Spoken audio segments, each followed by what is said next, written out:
Doctor Praneetha suicide selfie video సంచలనంగా మారింది. అత్తమామల వేధింపుల కారణంగానే తను సూసైడ్ చేసుకుంటున్నట్లు లెటర్తో పాటు వీడియోలోనూ పేర్కొంది. ప్రస్తుతం జీవన్ హాస్పిటల్లో డాక్టర్ ప్రణీత ట్రీట్మెంట్ అందుతుంది. డాక్టర్ ప్రణీత మానసిక పరిస్థితి బాగోలేదు అంటూ భర్త, అత్తమామలు సంచలన వ్యాఖ్యలు చేశారు. ప్రస్తుతం ప్రణీత అమ్మ ఉన్నారు. ఎందుకు అసలుకి ప్రణీత మానసిక ఆరోగ్య పరిస్థితి బాగోలేదు అనే ఆరోపణలు ఎందుకు చేస్తున్నారు? మేడం వాళ్ళు ఇప్పుడు మా అమ్మాయి ఇట్లా హాస్పిటల్లో ఉంది మేడం. అదే బాధలో మేమున్నాము. మా పైన అనేకమైన ఆరోపణలు స్వరూప, సికిందర్ రెడ్డి, వెంకటరెడ్డి చేయడం ఎంతవరకు న్యాయం మేడం? ఆ అమ్మాయి గురించి మేము బాధలో ఉన్నప్పుడు మా ఆస్తుల గురించి వాళ్ళకి ఎందుకు మేడం? ఒకసారి రమ్మను, ఇంటికి వస్తే మా ఆస్తులు ఏంటో చెప్తాము. మేము అక్రమంగా సంపాదించిన ఏం కావు, అన్ని క్లియర్గా ఉన్నాయి. మేము ఎక్కడో దౌర్జన్యాలు చేయలేము. మేము వాళ్ళ గురించి చెప్పాలి మేడం. ఎందుకంటే చెప్పలేమనుకో మేమేమో తప్పులు చేసినాము అని అంటారు. ఎందుకంటే ఇవన్నీ ఎక్కడికి వెళ్ళి వచ్చినాయని ఆయన క్వశ్చన్ చేసిండ్రు. దానికి ఆన్సర్ చేయకుంటే మీరు కూడా నమ్ముతారు కదా మేడం. అందుకోసం సికిందర్ రెడ్డి వాళ్ళ ఫాదరు మామూలు ఒక రైతు కదా మేడం. ఊళ్ళో 30 ఎకరాల పొలం ఎలా సంపాదించాడు, 3 floors బిల్డింగ్ అని చెప్పాడు కదా మేడం. అది ఎలా కట్టించారు? స్వరూప వాళ్ళ మదర్ చెప్పింది కదా మేడం, నువ్వు ఉన్నతమైన చదువు చదివించిన నా 3 పిల్లలకు అన్నది. అవన్నీ ఎలా అయినాయి? గ్రాండ్గా మ్యారేజ్ చేసిన అన్నది. అవన్నీ ఎలా చేసింది మేడం?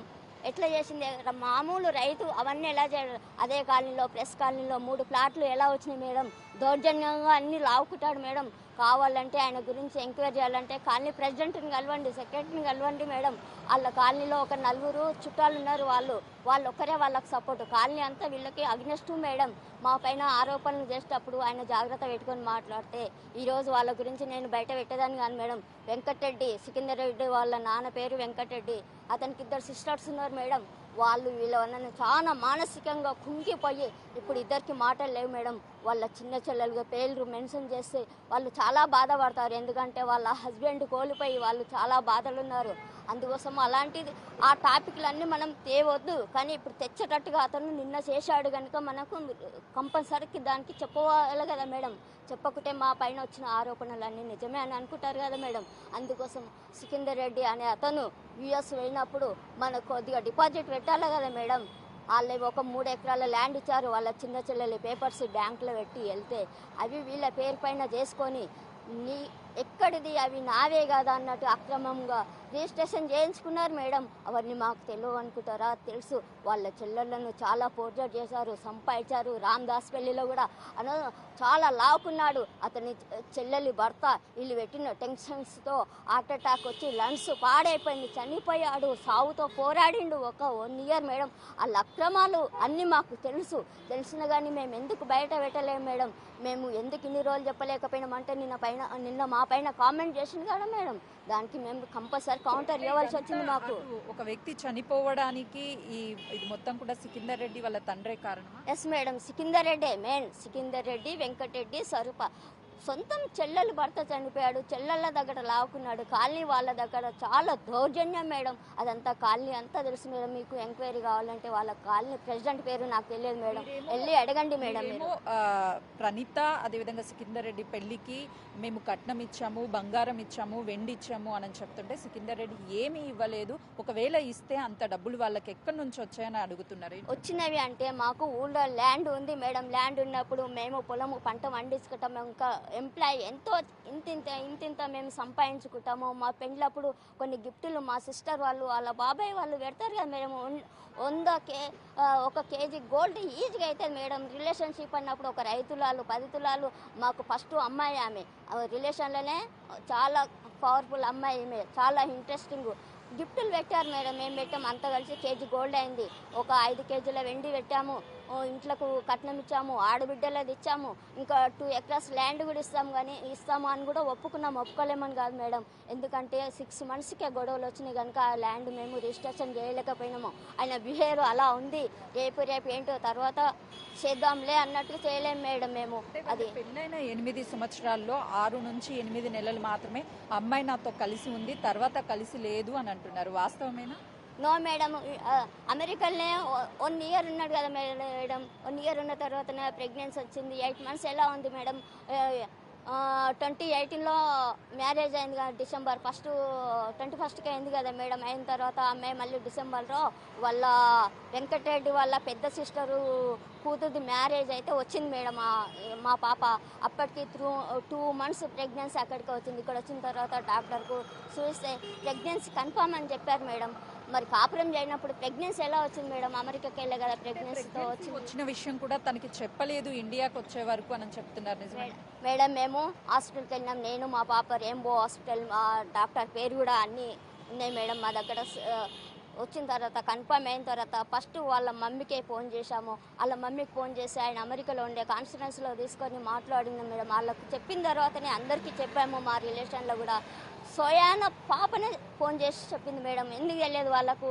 అన్ని ఇలాంటి అసత్యాలు చేద్దాము, పాపను బ్లేమ్ చేద్దాము అన్నట్టుగా ఇలా చేస్తున్నారు మేడం. పాప సావు బతుకుల మధ్యలో ఉంటాయి. ఇలాంటి ఆరోపణలు ఎంతవరకు సాధ్యం మేడం? మీరే చెప్పండి. చేయాలా? మీ పాపనే సికిందర్ రెడ్డితో ఉండను అని చెప్పి డివోర్స్ కూడా ఫస్ట్ మీ పాపే పంపించింది అని చెప్తున్నారు. ఎంతవరకు? నో మేడం, అన్ని అబద్ధాలు. కోర్టులో మీరు తెలుసండి, డైవర్స్ కావాలని ఎవరేసారు? డైవర్స్ కావాలని అతను వేసాడు. ఏమేమి వేసింది? ఆస్తి కోసం అయితే డైవర్స్ వద్దు, నాకు నా భర్తే కావాలని ఎందుకు వేసేది మేడం? అంటే దీన్ని బట్టి మాకేం అర్థమవుతుందంటే ఇతనికి వేరే అమ్మాయిలతో ఇంకా అనొద్దు కానీ అనవలసి వచ్చింది మేడం. ఎందుకంటే మీరు ఆ టాపిక్ తెచ్చారు కానీ అలాంటి అలవాట్లు ఉన్నందువల్లనే నా బిడ్డను దూరం పెట్టాలని అదనపు కట్నం కోసం వేధించి ఇంత చిత్రహింసలకు చేసిరు మేడం. వాళ్ళ చెల్లెళ్ళు ఏమో మంచిగా ఉండాలి, ఈ అమ్మాయి మిగిలిన వాళ్ళ చెల్లెళ్ళు కూడా జాబ్ చేస్తున్నారు మేడం. ఝాన్సీ అనే అమ్మాయి వాళ్ళ ఇంట్లోనే ఉంటుంది. వాళ్ళ పెద్ద చెల్లెలు, అతని భర్త పేరు సౌసిర్ రెడ్డి, మహబూబ్నగర్లో ఏడీ ఆయన కరెంట్ డిపార్ట్మెంట్లో. అన్న చిన్న చెల్లెలు యుఎస్లో ఉంటుంది మేడం. ఇంకా వీళ్ళందరూ చాలా చిత్రహింసలు పెట్టారు. అత్త మామ భర్త ఏ ఆడపిల్లైనా తట్టుకుంటుందా మేడం? ఈ చిత్రహింసలు పెడితే తట్టుకోలేక కూడా ఉన్నది మేడం. మీరు రౌడీలాగా ప్రవర్తిస్తూ ఇంటి మీదకి వెళ్ళి గతంలోనూ 50 మందితో వాళ్ళ అమ్మా నాన్నల మీద దాడి చేయించారు అని చెప్తున్నారు. నో మేడం, అది అబద్ధము. మా ఫ్యామిలీ మెంబర్స్ ఎలా అంటే ఇక్కడ చుట్టుపక్కలనే 100-150 మెంబర్స్ వరకు ఉంటాం మేడం. ఓన్లీ మా ఫ్యామిలీ మెంబర్స్ 15 మెంబర్స్ వరకు అయ్యాము. ఎందుకు పోవాల్సి వచ్చిందంటే ఫోన్లు వేస్తే లిఫ్ట్ చేయలేడు, మాట్లాడదాము డైవర్స్ నోటి ఏదో ఒకటి, ఎన్ని రోజులు ఇట్లా డిస్టర్బెన్స్గా ఉంటారు అని అంటే వాళ్ళు టైం ఇవ్వలేరు మేడం. ఈ ఒకటే మేమే ఇంటికి పోయి మాట్లాడదాము అన్నట్టుగా పాపను తీసుకొని వెళ్ళాం మేడం. వెళ్ళిన తర్వాత అతను అందట్లో ఏమన్నాడు అని అంటే, సరే మేము బయట అపార్ట్మెంట్ తీసుకొని ఉంటాము, ఇప్పుడు మా మమ్మీకి మాకు వర్తలేదు కదా అన్నాడు మేడం. సరే అని అన్నాం. అట్లా ఉంటే సంతోషము కదా ఇద్దరికి పడినందుకు అని అనుకున్నాం మేడం. అన్న తర్వాత ఒప్పుకున్న తర్వాత బయటకు వచ్చింది మేడం. మళ్ళీ ఒక 1 weekకే డైవర్స్ నోటీస్ పంపించింది మేడం, అందట్లో ఒప్పుకొని. మీ నుంచి ప్రాణహాని ఉంది వాళ్ళ తల్లిదండ్రులకి వాళ్ళ కుటుంబానికి అని చెప్తున్నారు. వాళ్ళే ఒక రౌడీజం మేడం. వాళ్ళకేముంది, మాకుందని మేము భయపడుతున్నాం. మా పాపకు ఉందని మాకు 3 monthsకి వెళ్ళి తెలిసింది. ఇప్పుడు చిన్న పాపకు కూడా మాకు ఎలాంటి చిన్న గీత పడ్డా మాకు వెంకటరెడ్డి, స్వరూప, సికిందర్ రెడ్డి, సౌసిల్ రెడ్డి, ఝాన్సీ, సులోచన, సతీష్ రెడ్డి, మా పుష్ప వాళ్ళ మర్దలు వీళ్ళందరితో టెట్టుంది మేడం. మాకు ఎలాంటిది ఏమి జరిగినా వీళ్ళదే బాధ్యత. మీ మీడియా ద్వారా చెప్తున్నాను నేను. అప్పుడు కూడా మాకు ఎలాంటిదైనా కానీ మీరు వచ్చి ఖండించవలసిందే. అసలు వీళ్ళిద్దరి మధ్య చూస్తే పెళ్ళి 8 years అవుతుంది అని చెప్తున్నారు. లవ్ చేసి పెళ్లి చేసుకున్నారు. అసలు ఎక్కడ వీళ్ళిద్దరికి గొడవ వచ్చింది? ఎప్పుడైనా మీ పాప మీతో చెప్పిందా, అమ్మ ఇలా డిస్టర్బెన్స్ ఉంది, నేను ఉండలేకపోతున్నాను, లేదు అంటే తను నాకు వద్దు, ఇలాంటివి ఎప్పుడన్నా చెప్పారా? అలా ఆడపడుచుల వలన ఇతనికి వేరే బిహేవియర్స్, బయట అలవాట్లు ఉండడం వల్లనే వచ్చింది మేడం. చిత్రహింసలకు గురి చేసినని మా పాప చెప్పుకోలేక ఇంతవరకు వచ్చింది. అప్పుడే చెప్పినుంటే ఏదో ఒకటి అయిపోయేది మేడం. మాకు ఎప్పుడైతే తెలిసిందో అప్పటికెళ్ళి మేము సంధించినాం కనుకనే ఇది బయటకు వచ్చింది మేడం. అంటే సపరేట్ ఉండాలి, అత్తామామలతో ఉండొద్దు, మనం బయట ఉండాలి, పాపను కూడా అత్తామామకి చూయించొద్దు అని చెప్పేసి మీ పాప ఎప్పుడైనా సరే ప్రెజర్ తీసుకొచ్చిందా వాళ్ళ మీద? నో మేడం, ఎప్పుడు తీసుకురాలి. అలాంటిది పాప పుట్టిన తర్వాత కూడా మేమే ఉంచుకున్నాము. మా దగ్గరనే ఎన్నడూ వాళ్ళు చూసేవాళ్ళు గారు. మా పాపకు 6 months అయితే మేడం పీజీ సీటు వచ్చింది. అక్కడ MBBS మహారాష్ట్రలో చేసింది కనుక అక్కడ లోకల్, మన హైదరాబాద్లో నాన్ లోకల్ మేడం. అయితే అక్కడ వచ్చింది మేడం. అక్కడ పోవాల్సి వస్తే బొంబాయికి ఫింగర్ ప్రింట్స్ కోసం వెళ్ళవలసి వస్తే, ఎందుకంటే ఇవన్నీ పర్సనల్ విషయాలు బయటికి చెప్పుకోదగినవి కావు మేడం. అందుకోసం అతను ఆరోపణ చేసిండు కనుక ఇవన్నీ వెలుగుచ్చాలి. ఎందుకంటే పబ్లిక్ కూడా తెలియదా కదా మేడం, తెలియకుంటే మాది తప్పని అనుకుంటారా.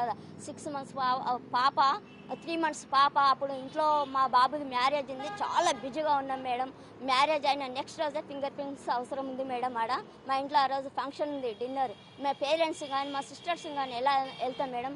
సికిందర్ రెడ్డిని స్వరూపను అడిగాం మేడం, ఫింగర్ ప్రింట్స్ ఉన్నాయి, ఇట్లా వెళ్ళాలి బొంబాయికి. ఈరోజే లాస్ట్ డే 2 days టైం ఇచ్చారు మేడం వాళ్ళు, 28, 29. ఈరోజు వెళ్ళాలి, వెళ్ళకుంటే వేస్ట్ అని అన్నాం. అంటే నేను ఓను అని అత్త అన్నది. నేను అనేసి ఒక భర్త తీసుకొని పోవాలి కదా చిన్న, అది కరోనా టైము, తీసుకుపోలేడు. ఎవరు తీసుకుపోవాలి మేడం బొంబాయికి చెప్పండి. ఫ్లైట్లోనే వేరే అని చెప్పినాం, ఫ్లైట్ టికెట్ కూడా మేమే బుక్ చేసినాం. ఈ చిల్లీ క్వశ్చన్స్ అన్నీ మేము చెప్పొద్దు మేడం, కాకపోతే చెప్పుకోవాల్సి వచ్చింది కనుక చెప్పుతున్నాం మామ. ఎందుకంటే పాపం చూపించలేరు అన్నది కదా, దానికి కౌంటర్ మేము చెప్పవలసిందే కదా మేడం. ఫైనల్లీ సికిందర్ రెడ్డి కానీ వాళ్ళ తల్లిదండ్రులు చేస్తున్నటువంటి ఆరోపణల మీద ఏం చెప్తారు? అవన్నీ అబద్ధాలు మేడం, నిజాలు కావు. అవన్నీ అబద్ధాలు. వాళ్ళు అక్రమంగా సంపాదించుకున్న ఆస్తులు, వాళ్ళకన్నీ వాళ్ళు కష్టపడ్డాయి కావు మేడం. కష్టపడితే ఇన్ని ఆస్తులు ఎక్కడికి వెళ్ళి సంపాదిస్తారు? అదే దౌర్జన్యం, రౌడీజము. వెంకటరెడ్డి అని అతను సేమ్ తండ్రి కొడుకు, సేమ్ టు సేమ్. వాళ్ళ మదర్ కూడా సిటీలో బిజినెస్ చేస్తుంది, ఫైనాన్స్ నడిపిస్తుంది. ఆమె ఎవరికైతే ఏమో డబ్బులు ఇచ్చి మాట్లాడిపిస్తున్నదో అవన్నీ అబద్ధాలు మేడం. ఆ 4 ఇళ్ళు తప్ప వేరే వాళ్ళని ఎంక్వైరీ చేయండి మేడం. ఒకసారి మీరు లైవ్ తీసుకోండి మేడం, వాళ్ళ గురించి తెలుస్తుంది. ఫైనల్లీ అయితే డాక్టర్ ప్రణీత హస్బెండ్, అత్తమామ చేసినటువంటి అవన్నీ అవాస్తవాలు, ఆరోపణలు చేస్తున్నారు. కేవలము ప్రణీత హాస్పిటల్లో ఉంది, ఏదైనా జరుగుతుందేమో అన్న ఒక భయంతోనే వాళ్ళు ప్రణీత మీద తప్పుడు ప్రచారాలు చేస్తున్నారు. వాళ్ళ నుంచి మాకు ప్రాణహాని ఉంది, మాకు రక్షణ కావాలి అంటూ ప్రణీత తల్లి చెప్తున్నారు. కెమెరామెన్ సంజుతో సుజాత, జీవన్.